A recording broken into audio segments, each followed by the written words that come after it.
Domino's case study, supply chain and competitive advantage.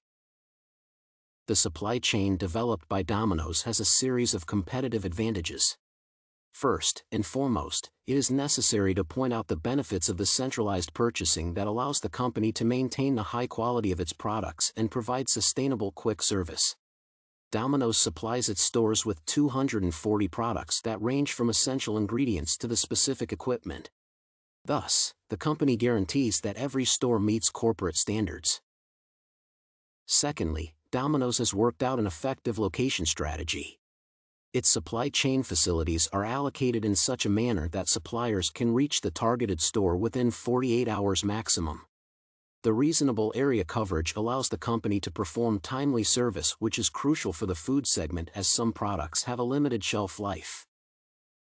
Moreover, Domino's delivery procedures are elaborately planned in order to eliminate the maximum of back-of-store activities. Thence, most of the deliveries are carried out during the night time so that a store's operation is not disrupted. The drivers are also responsible for stocking the store shelves that lets the staff recognize which products they should use first. Therefore, Domino's scrutiny in delivery operations enables the store's workers to remain fully focused on the service. Finally, the company employs the latest technologies in order to advance the efficiency of its supply chain system.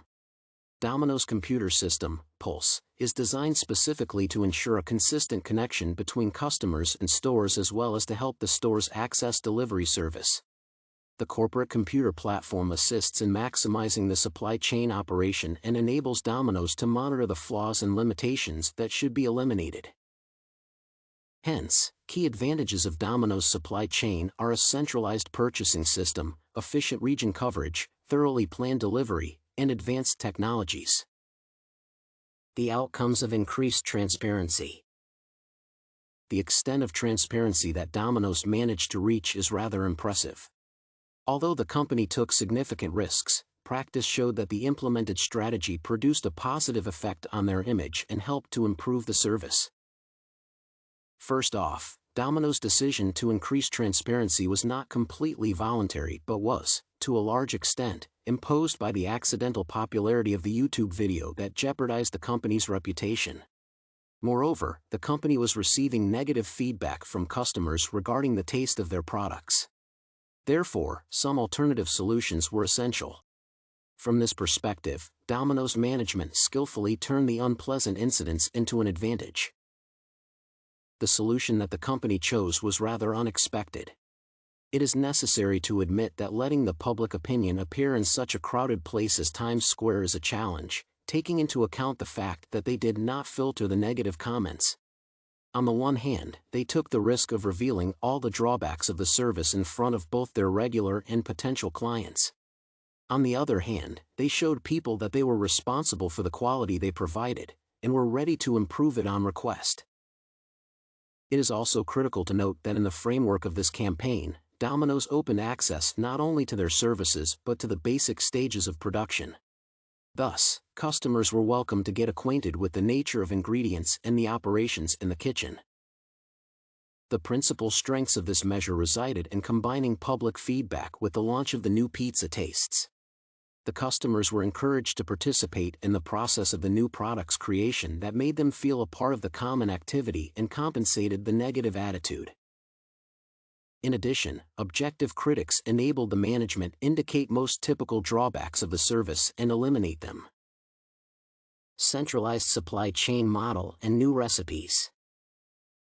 Domino's case study showed that a centralized supply chain is highly effective from the standpoint of launching new projects.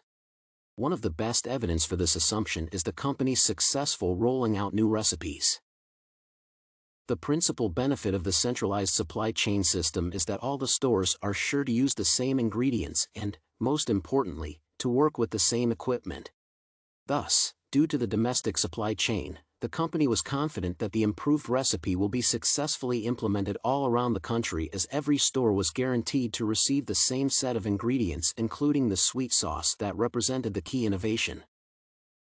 Meanwhile, the implementation of the new recipe created additional challenges for the supply chain that could not have been overcome unless it had a centralized structure.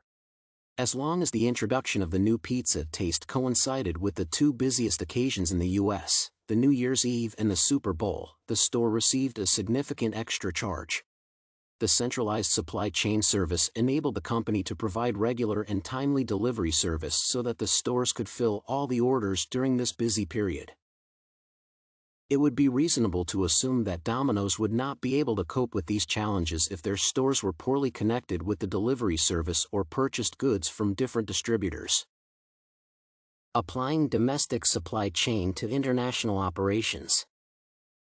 The fact that Domino's domestic supply chain model shows effective performance seems to be undoubted. In the meantime, its application to the international markets might be rather problematic.